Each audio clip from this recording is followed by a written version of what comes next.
Ayan, isang magandang gabi muli sa inyo lahat mga ka-Dear Passer. Welcome po kayo sa ating pong programa na inaabangan tuwing Huwebes. Alas 6 hanggang alas 7 ng gabi dito lamang po sa Hope Channel Philippines. Ako po inyong ka-Dear Passer, Joel D. Abonalis Jr. Bumabati po sa inyo ng magandang gabi, magandang umaga, or magandang tanghali. Kung nasan man kayong panig ng mundo ngayon, ay welcome po kayo sa ating pong programa dito po sa Hope Channel Philippines. Tayo po ngayon mga ka-Dear Passer ay live lamang po muna tayo sa television po natin sapagkat nagkakaroon po tayo ng mga problem sa ating pong online. Kaya sa mga nag-aabang po dyan online, sa Facebook, sa YouTube, dito muna tayo po sa ating National TV. Available po muna itong ating live sapagkat wini-workout pa na ma-restore yung ating pong online. Kaya kung ikaw ay nanonood sa television ngayon, yan, live po tayo ngayon sa GSAT Channel 37. Ayan. Kung ikaw naman po ay merong Sky Direct, mapapanood naman po tayo sa Channel 15. And of course, if you're around Manila, yan, mapapanood naman po tayo sa Channel 45. Ito ang good news din, mas pinalakas, mas pinatibay yung ating po mga signal dyan po sa ating mga digital signal. If you're around Baguio, Pangasinan, Tarlac, Nueva Ecija, mapapanood po sa Channel 44 naman ang atin pong live na ito.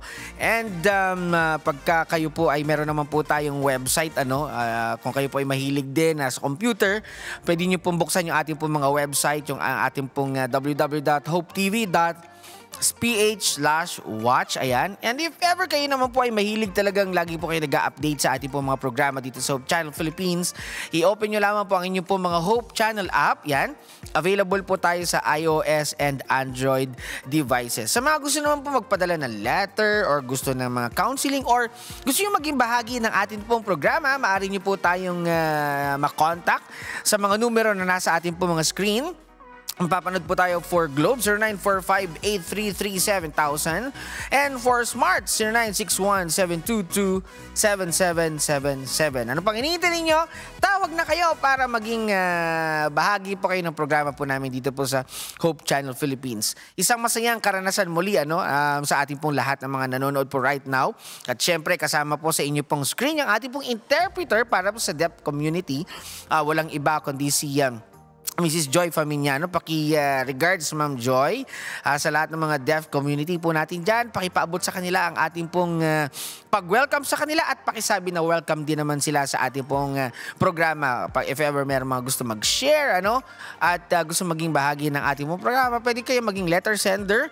Mag-send po kayo ng inyong pong story dito po sa Hope Channel Philippines. Ayan mga ka-Dear Pastor, meron naman po tayong special na pag-uusapan sa mga oras na to. And later, I'll introduce you again our resource speaker na talaga magbibigay po sa atin ng isang magandang pananaw tungkol sa atin pong pag-uusapan. Sa lahat ng mga nanonood po dyan, naniniwala po tayo na lahat pinagdadaanan natin ito. Ito naman ng Dear Pastor, ang purpose naman ito ay talakayin ng iba't ibang aspeto ng buhay, mga problema, mga pagtatagumpay, mga kabiguan, napakahalaga na pag-usapan natin yan. Kaya ito, nag-iimbita po tayo ng iba't ibang mga resource speaker po dito. At kami naman po ay natutuwa, kasi lalong-lalo na ako po, pag nakakasalubong po ako ng mga tao, talagang makikita mo nagpapasalamat sila dahil din sa mga resource speaker na ipinapadala dito sa atin at nagiging bahagi ng ating pong program. Marami po nabibless sa ating pong programa. Meron po ako nakita na mga viewers po natin dyan sa Pasay. Ang naalala ko lang po ay nandyan si Ma'am Helen. Pineda siya nung dalaga. Kaya si Ma'am Helen daw po ay nanonood yata siya sa television. Hello po Ma'am Helen. Welcome sa inyo pong family. At sa lahat po ng mga nanonood po sa atin dyan ay mag-text lamang po kayo. Nandyan naman po sa screen ng mga numero para ma-recognize naman po namin kayo dito po sa Hope Channel Philippines. Yan. Sa mga bago pa lamang po sa ating pong programa, ang ating pong programa dito sa Hope Channel, ang Dear Pastor ay tumatalakay ng iba't iba mga problema, suliranin at solusyon sa buhay na ating pong kinakaharap at napaka-importante na tayo po ay nagbabahagian ng mga iba't ibang mga solusyon sa mga problema natin kasi hindi naman natin kinakailangan na solohin yung mga problema. Kaya ito, matututo po tayo dito sa ating programa ng iba't ibang mga insights. Paano natin palalawigin yung ating karanasan sa mga pagdidesisyon, kung paano natin titingnan yung buhay sa isang positibong pananaw. Kaya iba't ibang topic yung ating tinatalakay dito at minsan ginagawa po nating series, yung isa pong topic. Pero for now, maganda na naman nating pag-uusapan po itong topic. Kaya sa mga nandyan, sino po dito mga ka-Dear Pastor ang hindi nai-stress? Sana all hindi nai-stress, Kasi ako po ay nai-stress din sa buhay na ito. Kaya alam niyo, importante na pinag-uusapan natin tong usapin na ito. Kasi yung pag-uusapan po natin ay why are we sick? Stress management techniques. Naku, napakaganda pala nito, mga ka-Dear Pastor. Bakit nga ba nagkakasakit yung mga tao? Alam nyo, minsan, may mga kakilala din ako. At base po ito sa aking personal na observation din. Maliban na lang kung meron po kayong ilang mga observation. Minsan kahit na sobrang alaga po natin sa ating mga kinakain, sa ating mga bagay na ginagawa sa ating katawan. Pero pag tinamaan po tayo ng stress, talagang aatakihin din po tayo ng mga iba't ibang mga pagkakasakit. At minsan dahil sa stress, diyan nagmumula ang iba't ibang uri ng mga sakit. Kaya dito sa programa po natin dito po sa Hope Channel Philippines, pag-uusapan po natin ang isang mahalagang bagay na tulad dito, kung tayo nagkakasakit, ano ba ang mga stress management techniques? Excited na ako dito. Kayo po, mga ka-Dear Pastor, ano po yung mga management techniques na inyo pong ginagawa, mga practices po ninyo para talaga makombat po ninyo yung problema po ninyo sa stress? Kasi may mga tao na talagang hindi sila talaga ganun kagaling na mag-handle ng iba't ibang stress ng buhay. Kaya yung iba ay ang choice na lamang nila ay magpakamatay, kitilin yung buhay nila kasi iniisip nila na wala nang ibang solusyon. Kaya dito sa Dear Pastor, nag-offer tayo na napakaraming solusyon, nag-offer tayo na napakaraming bagay sa ating mga viewers na para maisip nila na hindi lamang sa iisang yugto ng buhay nila sila uunlad, kundi isa marami pang mga pagkakataon habang nabubuhay, sabi nga nila, ay marami pang pag-asa. Kaya titingnan natin ngayon sa ating pag-uusap, mga ka-Dear Pastor, gaano nga ba kahalaga na maunawaan at maintindihan yung connection ng nitong mga healing solution na to sa stress natin. Ano ba pwede natin gawin para makombat o malabanan natin itong mga stress na ito? At mamaya, papakilala po natin yung ating pong tagapagsalita. Ngunit bago po yun, mga ka-Dear Pastor, syempre importante rin na ginagawa natin dito sa Dear Pastor na makikinig muna tayo ng isang awitin na magbibigay sa atin ng mga magandang paalala tungkol sa kabutihan ng ating Panginoong Yesus. Pakinggan po muna natin ang isang awitin na ipagkakaloob ni Rainier Dioso at ang kanyang awitin ay Tanggapin si Kristo.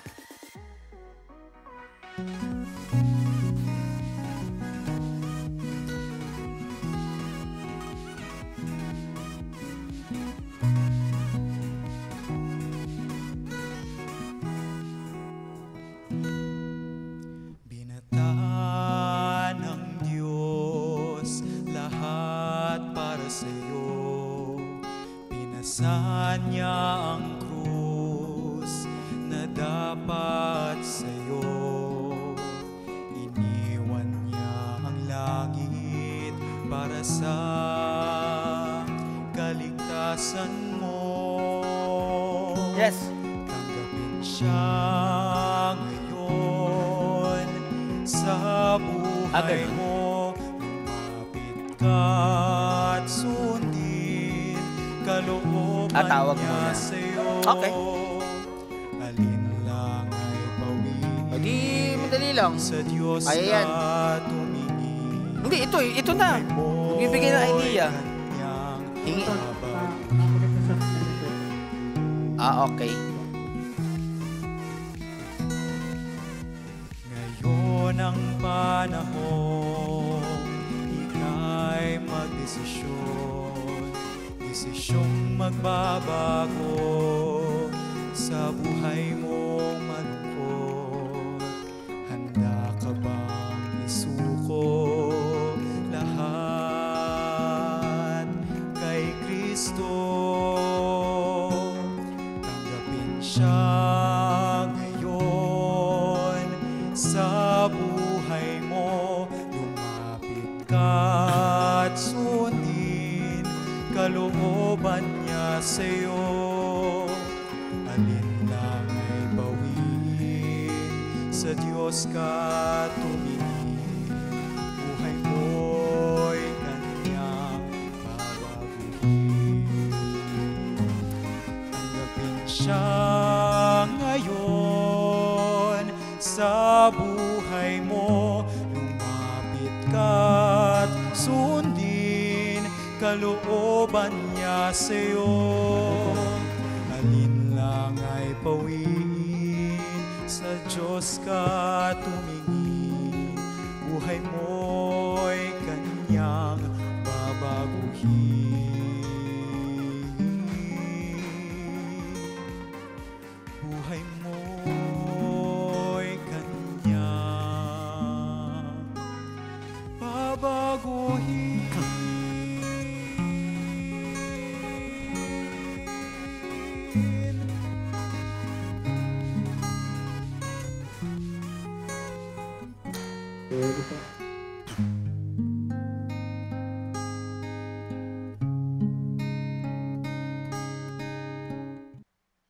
Yan po ang awit ni Rainier Joso, Ang Tanggapin si Kristo. Nagbabalik ang Dear Pastor sa Hope Channel Philippines.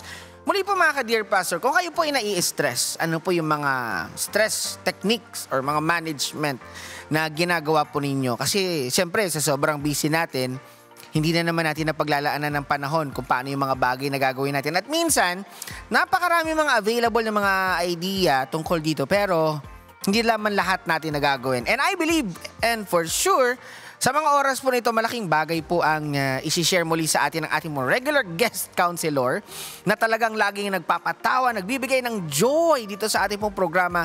Every time siya po ang ating pong resource speaker. Siya po ang magbibigay po sa atin ng iba't ibang mga stress management techniques para talagang mapangalagaan natin ang ating kalusugan, humaba ang ating buhay para makasama pa natin ang ating pong pamilya. Kaya ngayon, tatawagin po natin sa atin pong para po sa ating pong topic sa mga oras na ito. Pangungunahan po tayo ni Dr. Jonah Toledo.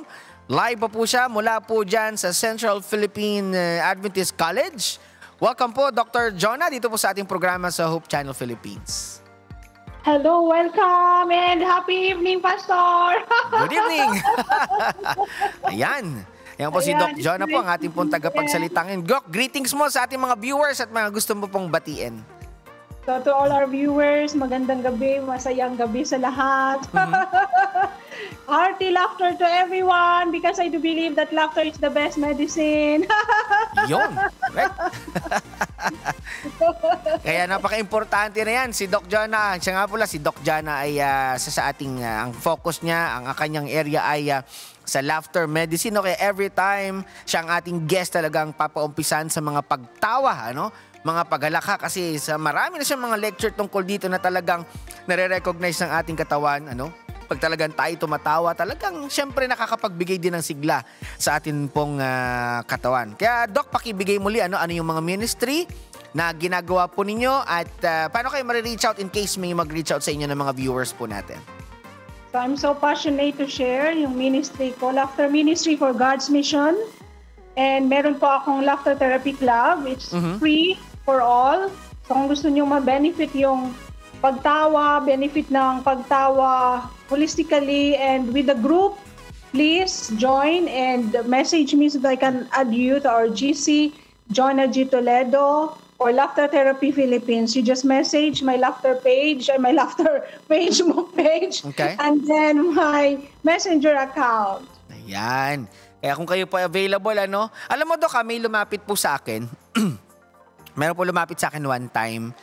Na sabi nila, alam mo Pastor, yung isang guest natin, si Dr. Toledo, I think parang nag-join yata siya sa laughter medicine mo. Nakalimutan ko siya. I think minsan one of my members dati sa dati kong assignment. Talagang nag-join daw siya at sobrang nakatulong daw po sa kanya. I think meron siyang sinilihan na page. Tapos nandun yata nag-communicate sa kanya.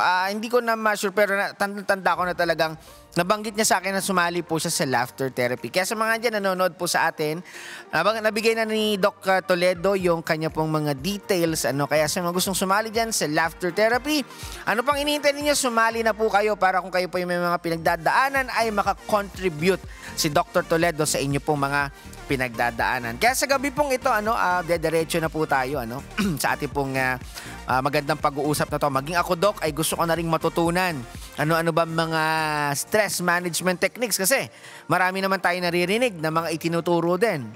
Ngayon, syempre magpe-present po ulit kayo Ano ba yung mga bagay na pwede namin gawin para maiwasan na magkasakit kami? Meron bang kahit sobrang simple lang, kahit nakaupo kami, kahit nakatayo lang, kahit nasa opisina, ano yung mga bagay na pwede namin gawin para ma-manage namin yung aming stress?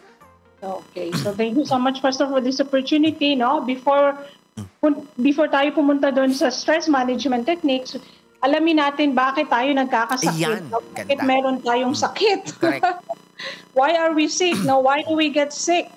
So, first of all, let's read the Bible na gusto ng Panginoon, Jeremiah 30:17, ang gusto ng Panginoon, He will restore us to health and heal our wounds. Yan, yung sabi ng Panginoon.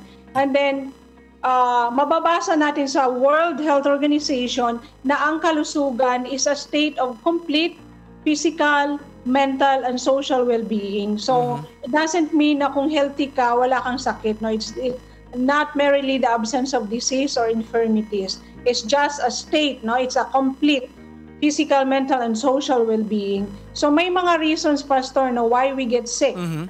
So, first, bakit tayo nagkakasakit? Kasi we catch something and your body cannot fight it off because you have weak immune system. Like, meron kang mga germs, may mga viruses kang nalanghap, may napunta sa yung pagkain sa katawan mo. So, it makes your immune system weak. And number 2, bakit tayo nagkakasakit? Kasi meron tayong mga genetically weak areas. Like, for me, no, ang ano sa akin is asthmatic ako. So, kung meron mga dust and all, mabilis akong ma-asthma. So, we develop sickness according to our genetically weak areas. Okay. So, toxins are attacking our body. And ang pagkakasakit, combination na ng 4 na bagay, mga online viewers. No, first, bakit tayo nagkakasakit? Kasi napakarami ng toxin sa ating katawan. And number 2, bakit tayo nagkakasakit? Kasi we have nutritional deficiencies, meaning kulang yung mga nutrients na ating kinakain, kulang na kulang. Number 3, we are exposed and negatively affected by electromagnetic chaos. Saan mo yan makukuha? Sa mga cellphones, laptop, and aircon, lahat ng mga nag-i-emit ng mga hindi magandang radiation. Yan, kaya tayo nagkakasakit. Number 4, bakit tayo nagkakasakit? Because of emotional, mental, physical stress. So number 1, no? Sabi nga nila, ang stress is the number 1 killer. So now, Pastor, i-define natin kung anong ibig sabihin ng toxin. Now, we are always saying toxin. So what is toxin?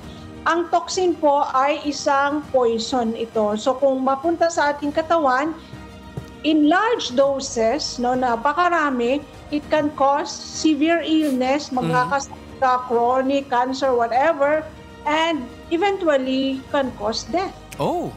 So, kung napakarami ng toxin sa katawan mo, our body gets imbalance, no? Nagiging out of balance, and yung immune system natin ay naghihina.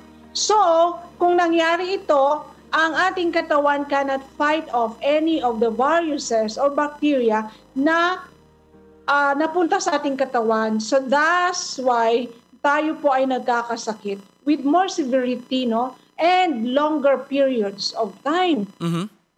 So saan yung too much toxins nanggagaling? Yon excited ako doon. Saan natin nakikita or saan natin nakukuha yung toxins? First, what goes in our body, Pastor? That's why if you go to wellness doctor, papakialaman niyo yung shampoo mo, yung toothpaste mo, yung lotion, perfume, lahat, lipstick, lahat. Kasi lahat na nilalagay mo sa katawan mo, kinakain mo, ay may toxins. So, you need to go to the natural, no? No harmful chemicals.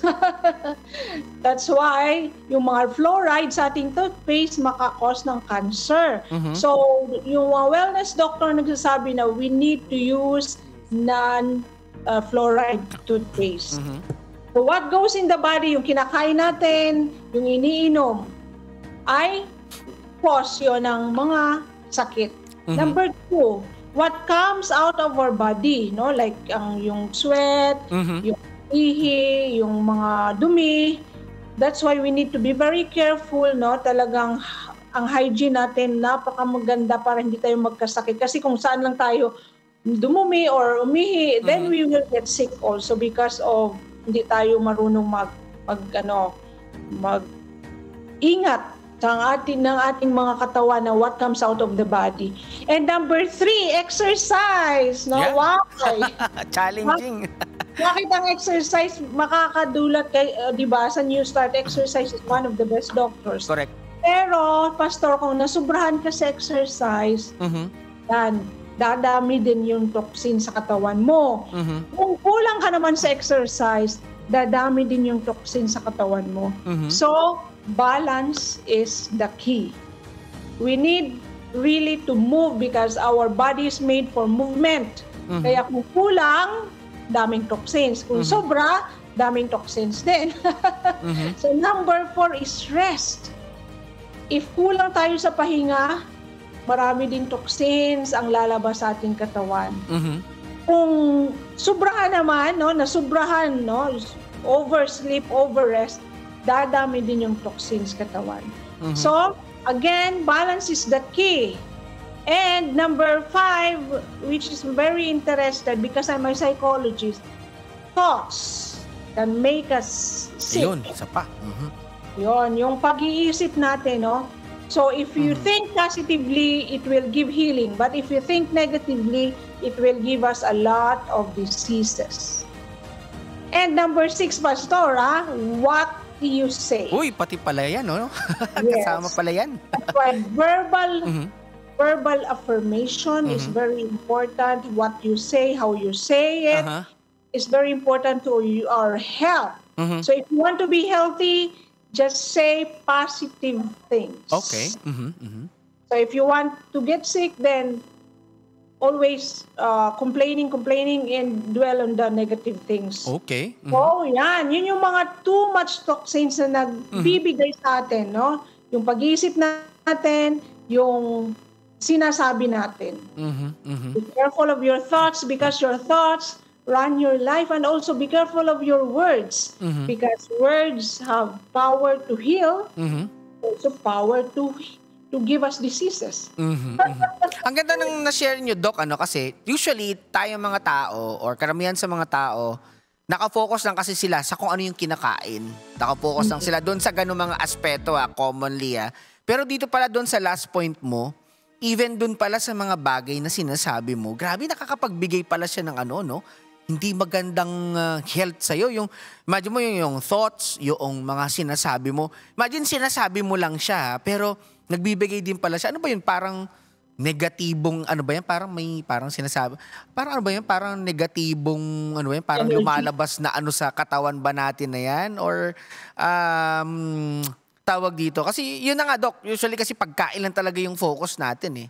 Hindi naintindihan ng karamihan sa mga viewers natin at sa mga tao na pati pala yung the way yung mga sinasabi natin. Kaya mga ka-Dear Pastor po, kung inyo pong ilalagay lang sa puso yung binigay ni Doc Toledo, dapat yung mga sinasabi natin, araw-araw pipiliin din natin. Kaya halimbawa kung marami tayong sinasabi na negative na mga bagay sa asawa natin, sa mga anak natin, tulungan sana tayo ng Panginoon na mabago lahat para magagandang bagay lang yung lumabas sa bibig natin. Sige, Doc, next po. Amen. Very good reflection, Pastor, no? So we put toxins in our body through our mouth, through our nose, Okay. through our eyes, through our ears, through our skin. So first, some of the fruits na kinakain natin, yung mga vegetables have been genetically modified. Kaya sabi nila mas maganda yung meron kang garden talaga sa iyong bahay kasi alam mo kung paano siya nag-grow. Wala siyang pesticides, fertilizers, and all. Sabi nila, it has been said that we would need to eat up to 5 times the amount of food our grandparents did just to receive the same nutritional value. Kasi nga yung ating mga lupa ay acidic na, no? Wala na masyadong nutrients. So, kailangan mo talagang gawa ng paraan. Kaya kahit minsan, kahit anong kain mo ng prutas, gulay, dahil yung mga gulay sa kaputas natin ay puno din ng pesticides and fertilizers, hindi nagiging healthy din sa atin. Some of the fruits, vegetables, grains, nuts, and seeds are grown with highly poisonous chemicals, fertilizers, pesticides, and herbicides. Kaya sabi nila kung pupunta ka sa wellness doctor, pastor, mas safer talaga yung mga locally grown na mga fruits and vegetables natin. Kaysa yung binibili natin ng mga fruits and vegetables like apples, oranges, grapes. Kasi siyempre, para ma-preserve yung fruit and vegetable, lalagyan nila ng chemicals. Itatravel pa nila. So yun, mas maganda yung locally grown. Ayan. And then, meat industry uses growth hormones to speed an animal's growth. Bakit marami na tayong mga obesity and all? Marami na tayong at grade 1 nagre-regla, nagme-menstruation na ating mga bata because of that growth hormones na kinakain nila through chicken, through beef. Ayan. And then antibiotics to keep the animal healthy. So binibigyan sila ng mga natural feed diet. So kung kain tayo ng meat, dapat yung homegrown, yung mga tayo ang nagpalaki. Alam natin na natural or organic yung food nila. Kasi kung ano yung kinakain ng manok, yung kinakain ng baka, whatever, yun din ang pupunta sa ating lawas. No? So every thought we have can have a powerful impact on our cells. So positive, high, low vibration thoughts can have any profound effect on our health. Imagine, di ba yung will to live, yung mga taong grabe yung will to live, no? So grabe yung healing hormones, yung growth hormones. So negative, stressful, low vibration thoughts can give our body diseases. So the Bible is really true, no? Be careful of your thoughts, no? Because your thoughts will give us health or will give us diseases. So sabi nga dito, ang pag-iisip ay makakapagaling sa atin, but they can also cause sickness and disease. Kaya yung mga hospital, pastor, actually, marami dyan na hindi naman physical yung nila cause. Usually, sa pag-iisip nila, sa emotions nila, kaya sila nagkakasakit. So, stress could also be defined as negative thoughts. Okay. Kaya nga ka nagkaka-stress kasi grabe yung nag-overthink ikaw, grabe yung mga negative po na niisip mo. Cause the body to become acidic. Diba? Kung acidic ang katawan natin, dyan na. Inflammations, infections, tataas na yung blood pressure, tataas na yung sugar and all. So, these negative thoughts can be conscious or unconscious in nature. Meaning, kahit natutulog ka or kahit anong ginagawa mo, kung talagang yun na yung gawin before you sleep, puro na lang negative yung naisip mo, ay hanggang sa pagtulog mo ay yun ang hanggang mapaniginipan mo na and all. So many of these negative thoughts are trapped in stressful or traumatic incidences from our past. Ayan. So, the stress, no? Grabe yung stress ngayon. Compare ng stress ng ating mga lolo at lola. Imagine, driving a car, no? For raise stress levels in the body up to 1,000 times normal levels. Kasi noon, di ba, wala namang sasakyan. Sasakyan, lakad-lakad lang. Walang stress. Ngayon, na-traffic ka pa. Dadagdag yung stress mo. Malilate ka kasi grabe yung traffic. And then, ma-stress ka pa, masisira yung sasakyan mo. Yan, ang dami talaga. No? So, driving a car combined with talking on a cell phone, stress levels can go as high as 5 times. Kaya nga binabawal talaga ng government na once you drive, no cell phone, no texting. Kasi ma-stress ikaw, there's a great tendency na madidisgrasya, no? Magkakaroon ng accident. And of course, worrying about money, arguing with relatives, arguing with friends, arguing with co-workers, and ano pa, Pastor Rao? Watching scary movies and television shows. Reading the news, all increase stress levels. Grabe na. So if you don't want to increase your stress levels, Hindi tayo mag-watch ng mga scary movies, hindi tayo mag-read ng news. But the good news is, walking reduces stress. Ang ganda. Yes. Lord, Kaya mga grabe. ka-dear pastor yan, maglakad-lakad na po tayo. Isa talaga yan, Dok. Very challenging. Alam mo, Dok, sa totoo lang, yung magsabi ka lang, yung parang sa isang araw, may iwasan mo magsabi ng mga negative thought, mga things. Yung pa kaya mag-exercise, di ba? I think challenge sa lahat yan eh. Pag talagang hindi natin inumpisahan talaga na magdisiplina, I think part niyan, Dok, yung pagdisiplin sa sarili eh. Yan talaga mahirap din nakalaban sa part niya. Kaya itong mga ipinresent, may pinakita mo na ang dami mga idea doon na imagine yung mga kinakain natin. Karamihan dyan, di na talaga safe eh. Nagbibigay siya ng mga toxins din sa katawan natin. Imagine, tapos ilalabas maging sa mga lumalabas, no? Talagang, as in, parang kung titinan mo, actually, Dok, ha? Pag ikaw yung mag-i-eval, ano na kaya kakainin natin? Anong gagawin natin? Yung paligid natin, puro, ang dami ng mga magulo dyan, ang toxic na, ano na lang. Kaya, Dok, naniniwala ko itong ginagawa natin yun.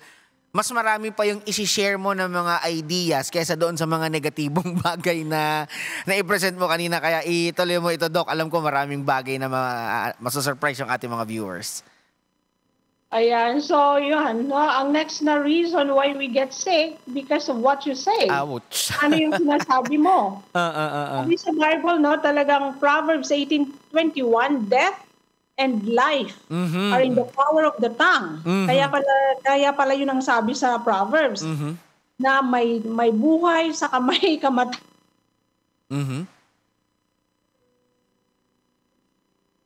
Ayan, andyan pa po ba kayo, Dok? Ayan, dahil mahina po, So mga be careful what you say. Ayan, go. And then, Ephesians 4:29. Yes, Pastor. Ayan. Let no corrupt communication proceed out of your mouth, but that which is good to the use of edifying, when you say edifying, encouragement, that it may minister grace unto the hearers. It's a challenge for us, no? Kung hindi naman yung ating salita, yung ating words, hindi makabigay ng pag-edify or pag-encourage, Correct. better be silent. Correct. Agree. Yes, no? Better be silent because words have power. Wow. Most people speak words that increase body stress. So, especially kung galit ikaw, puro negative yung sinasabi mo, tapos nagmamarites ikaw. Turn the body's pH from alkaline to acidic in a minute. Allah. So, it's a challenge for all of us, no? So, words can change the way we think and the way we feel. That's why it's very important to say, I am beautiful, I am handsome, I am healthy, I am good, I am generous. No? Why? Because God's grace is sufficient for all of us. We can be good, we can be healthy because of God's grace. So researchers have concluded that speaking the correct form of words and thinking the correct thoughts changes a person's DNA. Wow. Lakas. Grabe, no? Power. Kaya nga talagang words have power. So how you think, paano ka mag-isip, and what you say, kung ano yung sinasabi mo, contribute dramatically to stress levels. Kaya nga sabi na, ayoko na magsalita para hindi ako ma-stress. Ayan, di ba? Ayoko na mag-isip para hindi ako ma-stress. So stress absolutely causes illness and disease. So our task, our mission is to reduce stress because it's one of the most powerful natural cures.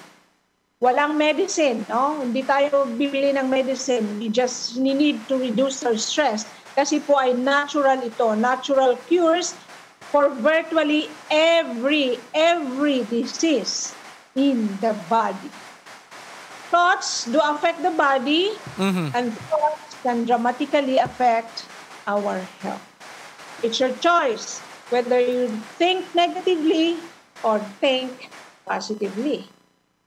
Or say positively or say negatively. Okay, next, let's go to the secrets of healthy people. Yan. Yan na. How they think and what they say. Paano sila mag-isip, anong sinasabi nila. First, Pastor, first secret, they generally all do sleep very well. Kasi nga, okay, yung thoughts nila, positive, yung words nila, positive. So, masarap yung tulog. Di ba kung nag-overthink ka, you think about your problems at talagang mag-i-insomnia ka. So, yun, Doc. Hindi ka makakatulog for the whole night. Ayan. So, number 2, secret. They are very positive, optimistic individuals. Ayan. Dwelling on the positive side of life. Kasi alam nila na God is in control, God will make a way, and all things work together for good to them that love God. Number 3, they don't take life very seriously. Yan. Wala kang magawa Talagang gano'n. Alangan naman na talagang magproblema ka talaga. Problems are part of life, no? Lahat naman tayo may problema. Correct. Pero yung hindi ka na natatawa, hindi ka na nagsasmile kasi seryoso na. Wala na. Wala na. It doesn't mean naman na if you're laughing, you don't have problems. No.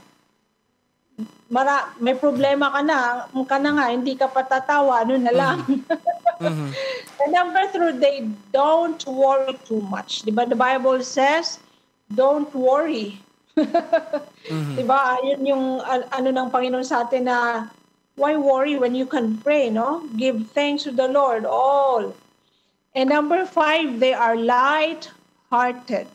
When you say they are light-hearted, they are go easy lang, no? 6, they greet each other each day in a spirit of thankfulness. So, Ganda. pasalamat sila sa mga problema nila, pasalamat sila sa kanilang mga sakit, whatever, no? Basta mayroon silang spirit of thankfulness. And 7, ito yung pinaka-challenge sa atin, Pastor, they have very low stress level. Yan, kaya nga, matagal yung buhay nila. So, attitude really makes the difference. I think, Doc, sa dami po niyan, I believe, sa madaming bagay na yon, talagang, may paglalaban sa sarili natin. Yung mga bagay na yon, gusto naman talaga natin gawin, kaya lang, minsan natatalo tayo ng sarili natin. I remember nga nung, mayroon pa ba tayo, okay pa ba tayo? Ka-live pa tayo? I think mahina po yung ating signal, yung ating reception. Dahil, naputol po ba tayo? Parang naputol po tayo dito sa ating screen.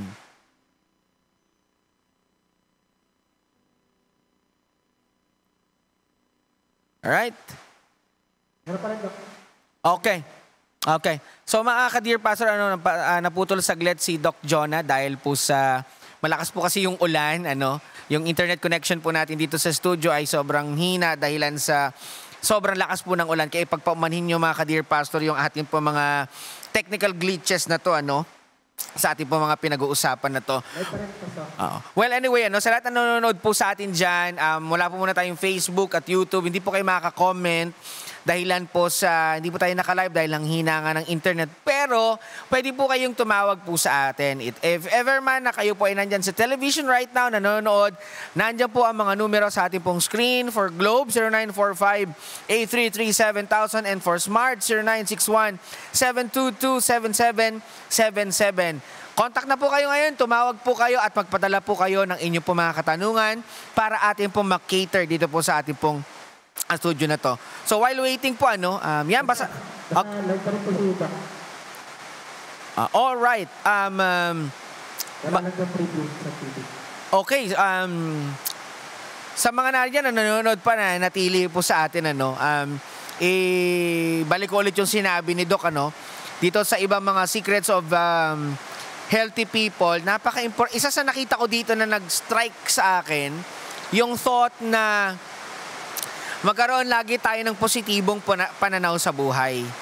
Ibang bagay yun mga ka-Dear Pastor na kahit sobrang gulo, kahit ang pangit ng sitwasyon, meron tayong tinatawag na yung positive at optimistic na mga attitude sa pagtingin natin sa ibang bagay. Kasi nag-aalis siya ng mga, instead na negative maisip mo, tinatalo po siya ng mga positibong mga pananaw natin sa buhay. Kaya isang bagay pa na dapat nating tinan dito yung pag-aalala. Okay? Andiyan na po ba? Andiyan na yata si Doc Jonah, no? So, Doc, inulit ko lang konti. Gawa nung signal natin nag-i-struggle. So, Doc, ituloy niyo po yung discussion po ninyo. Okay. So, thank you, Pastor. No, parang mag-2 sessions naman tayo dito. So, to summarize, bakit tayo nagkakasakit? No? Reasons why we are sick, why we get sick. First, because of too much toxins. No? Yung putting too much toxins and chemicals in our body, like yung colon natin na overdose, yung liver, yung gallbladder, kidneys. So, because of toxins, meron mga heavy metal, parasites.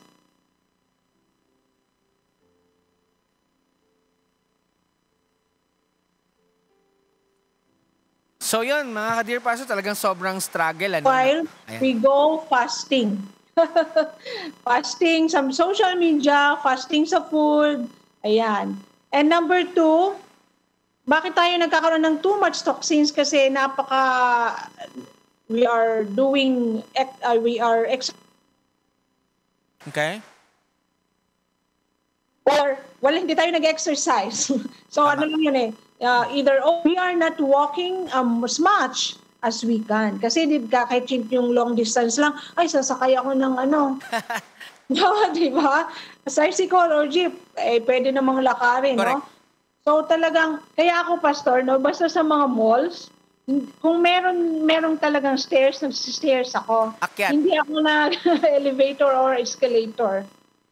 My way of that I really need to walk. So we are not resting enough. We need to rest actually 7 to 8 hours. Pero ilang yung oras natin? 5, 6. So kulang talaga.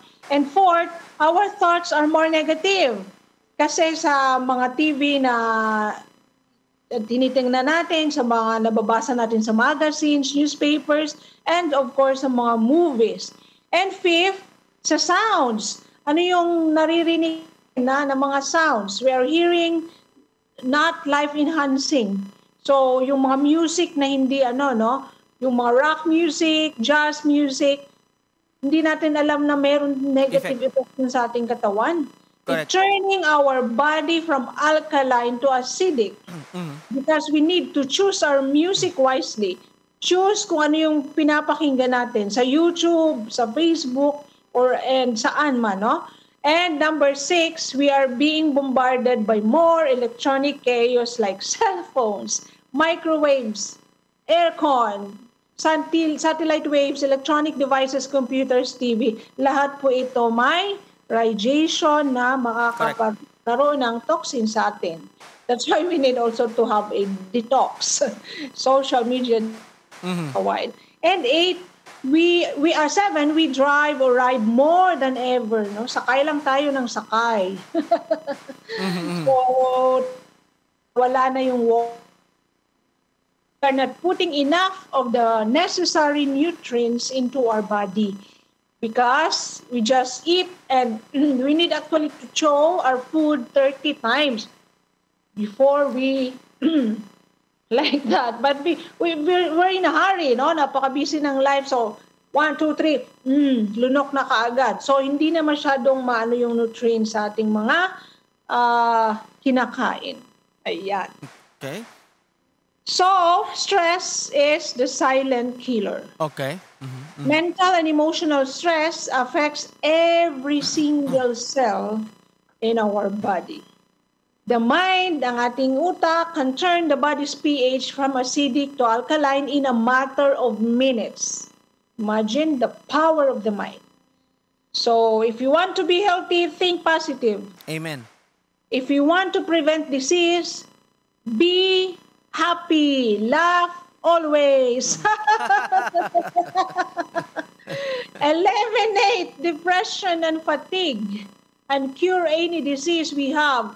We must absolutely reduce stress. Okay. So, let's go to the effects of chronic stress on our brain. When you say chronic, Pastor, yung matagal, mahaba na sige ka stress ng stress, no, walang pahinga. So nagbi-build up yung stress mo. So that's why it's called chronic na, no, matagal nang na-feel mo na talagang overwhelming na yung nangyari sa buhay mo. It impairs brain function in multiple ways. First, it can disrupt synapse regulation, yung mga gagmay-gagmay na mga galamay ng mga brain natin, no? How we the brain cells communicate with the loss of sociability and the avoidance of interaction with others. Kaya meron tayong sinasabing memory gap, makalimutin tayo, hindi na tayo nag-socialize kasi na-disrupt na yung. And then stress can kill brain cells. Okay. And even reduce the size of your brain. Imagine, kung ganito yung size ng brain mo, magiging maliit talaga. It can really reduce the size of our brain. So chronic stress has a shrinking effect on the prefrontal cortex. Ano yung prefrontal cortex? Dito ikaw nagdi-decision, major decisions dito. So, kung maapektuhan ito, maapektuhan yung decision mo sa buhay mo. So, the area of the memory and learning. Ayan, kung stress ikaw, hindi ka makakonsentrate, hindi ka maka-learn. Maapektuhan yung memory and learning. Now, let's go to stress management techniques. Now, let's go to number 1. Ito na yun. Alam na natin bakit tayo nagkakasakit, saan yun nanggagaling. First, of course, now, again, reduce stress in your life to have long, happy, healthy, and disease-free life. Amen? Amen. Ganda, no? Yeah. Number 1 is music therapy. No? So we need to listen to distressing CDs, distressing music or songs. Ano yung benefits, no? It can be yung mga slow tempo music, release healing hormone, and pH levels also can change in the matter of minutes. Yung mga example ko dito ay mga classical music po ito ni Vivaldi's Four Seasons, very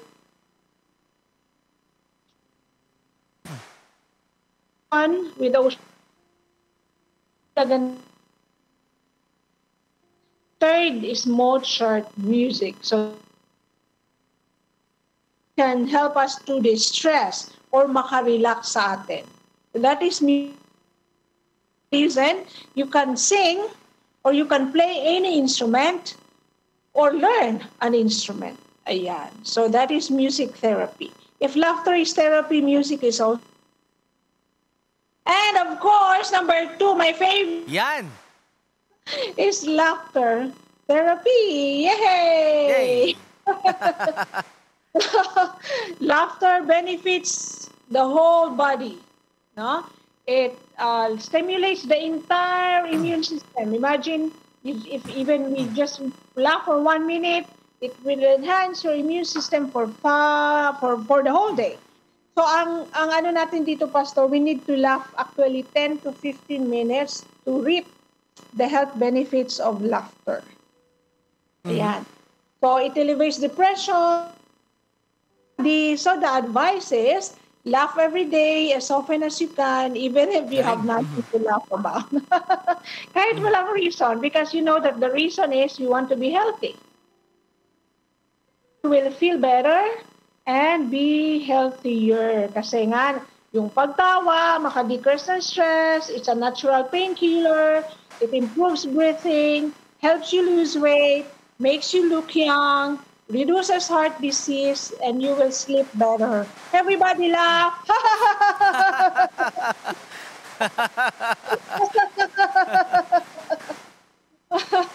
Again, 10 to 15 minutes every day. Ayan. Meron pa bang time? May time pa. Wow, let's go to therapy. This physical act of smiling also strengthens the immune system. So makakapag-strengthen din siya ng immune system. It releases ayan, from the brain, making you feel better. And smile for no reason and do it often. Everybody smile. Smile, You everyone! can't help but laugh if you smile. Yan, smile So po we tayo, can mga prove that kapatid. people are more attractive when you smile. Smiling is contagious. Smiling boosts your immune system. Smiling makes you look like burns calories as well. Smiling makes other people happy. Smiling leads to laughter. Meron kang sasabihin, Pastor?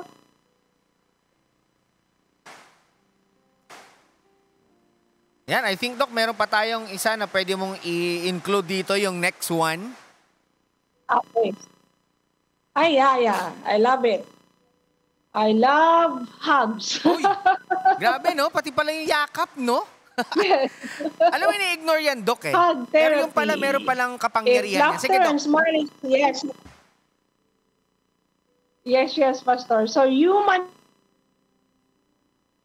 kung wala tayong contact talagang magkakasakit tayo. Uy. We need one another. Amen.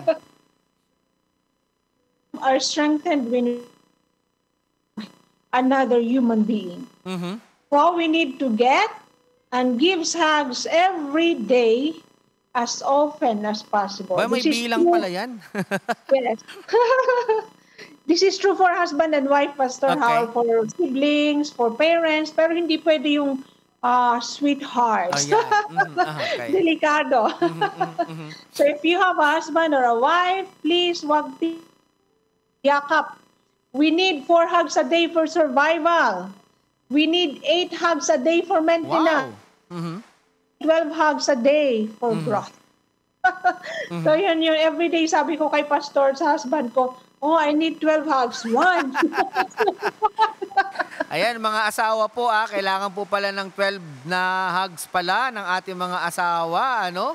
Base dito sa presentation ni Doc, napaka-importante. May power pala. Alam mo, isa yan sa inineglect din eh. Pero hindi nare-realize natin na meron pala siyang impact para magkaroon ng therapy or ma-manage natin yung ating stress. And I think, Doc, sa mga itong i-discuss yun na ilan, meron pang part 2 ito ng atin pong discussion na to.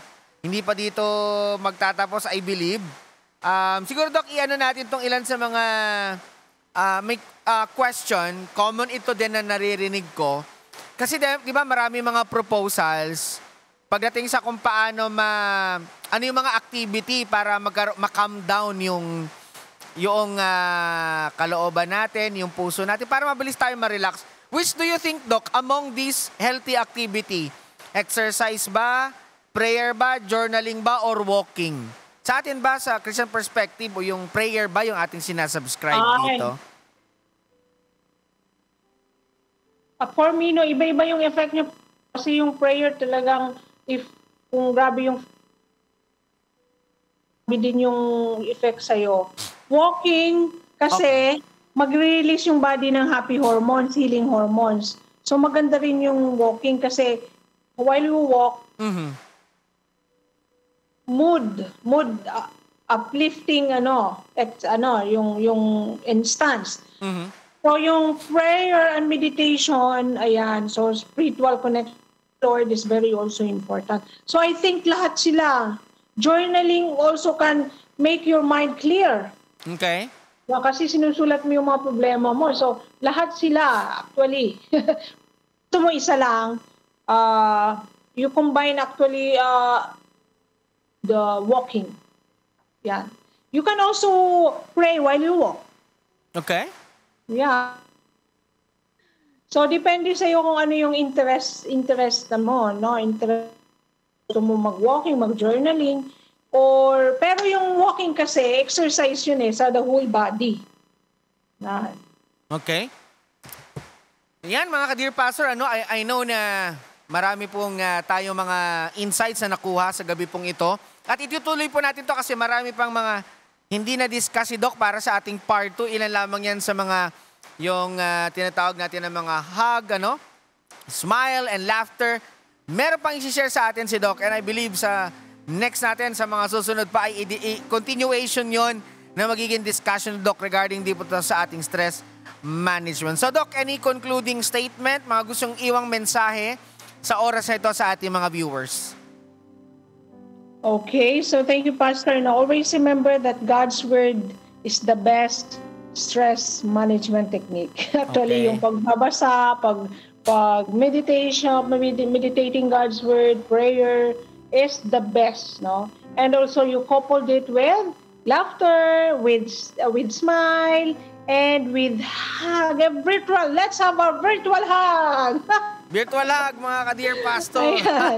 And then,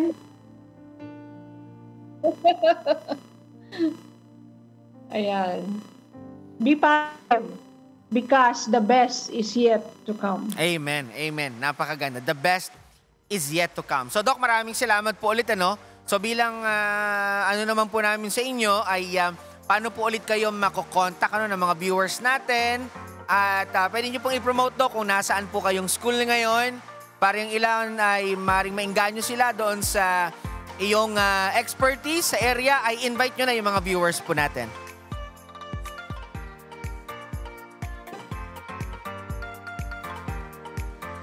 Okay. So, I'd like to invite everyone to join my Laughter Therapy Club. It's free. Let's meet once a week. Google Meet. So, kung gusto nyong maging part ng aking Laughter Therapy Club, you can my Facebook or in my Laughter Therapy Philippines Facebook page or in my Messenger account, Jonah G. Toledo. So, I hope you will also avail of this free club.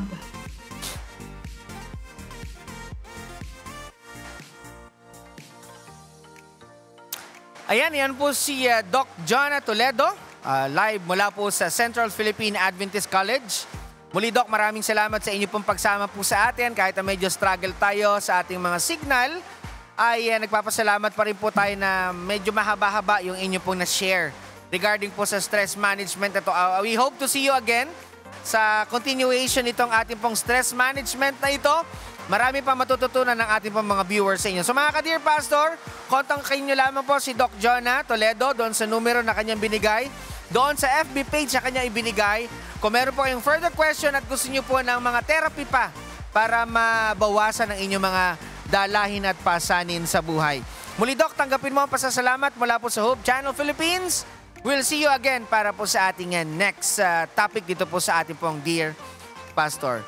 So yan mga ka-Dear Pastor, natapos na naman po tayo sa ilang mga minuto ng ating pag-aaral. Ano? Maraming salamat sa inyo pong pagsama sa atin pong programa. Maraming salamat din kay Ma'am Joy Faminiano sa pag-interpret po sa atin. Palakas po ng palakas ang ulan dito sa ating lugar. Subalit yung ang mensahe ay nawa ay lumakas sa inyong mga puso't isipan. Bago tayo magtapos, tayo po muna yung manalangin mga ka-Dear Pastor. Maraming salamat, Panginoon, sa pagpapala mo sa amin. Nakita po namin ang halaga ng buhay. Nakita namin na mahaba-habang lakbayin pa. Kaya kailangan namin ng mga ganitong ideya, pagpapahaba ng buhay, pag-manage ng stress, upang mahaba pa ang panahon ng aming paglilingkod sa inyo at paglilingkod sa aming kapwa at sa aming pamilya. Kaya pagpalain kami, ang aming buong programa, si Doc Jonah Toledo, ang kanyang buong pamilya. Ibigay mo po ang kapangyarihan sa kanila upang marami pa sila mapaglingkuran ng mga tao. Salamat na sinamahan nyo kami sa aming programa ngayong gabi. Salamat sa inyo paikinig sa aming dalangin. Ito pong aming hiling at pakiusap alang-alang sa pangalan ni Jesus. Amen. Ayan po ang ilang mga minuto ng pagtalakay mga ka-Dear Pastor sa pangalan po ng Hope Channel Philippines. Ako ang inyong ka-Dear Pastor Joel D. Abonales Jr. Nag-iiwan ng mga katagang. Baliwala ang pag-ibig sa sanlibutan ito kung hindi lang din naman ng Panginoon ang sentro nito. Maraming salamat sa lahat ng sumama po sa atin. Magkita-kita po ulit tayo sa susunod na Thursday, 6 to 7 p.m. Dito lamang po sa Dear Pastor on Hope Channel Philippines. Maraming pong salamat at mag-ingat po tayong lahat. Ang pagpapala ng Panginoon sumaating lahat.